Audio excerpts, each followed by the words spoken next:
გადამფრენი ფრინველების საერთაშორისო დღესთან დაკავშირებით დღეს არასამთავრობო ორგანიზაცია ფრინველთა კონსერვაცია საქართველოს წარმომადგენლებმა სოფელ სახალვაშოში ტრადიციულად ფრინველების გადამფრენის პროცესზე დაკვირვება გადაწყვიტეს. ნისლიანი ამინდის გამო მტაცებელ ფრინველებზე დაკვირვება არ შედგა.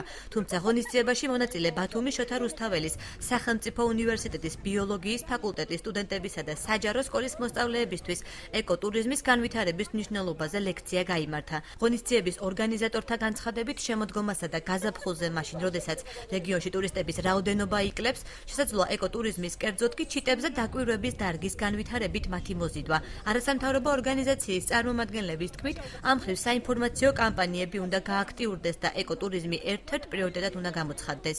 ეკოტურიზმი არის ზოგადად ეკოლოგიური ტურიზმი, თუმცა birdwatching არის ეკოტურიზმის ერთ-ერთი განხრა, საკმაოდ პოპულარული და საკმაოდ გავრცელებული.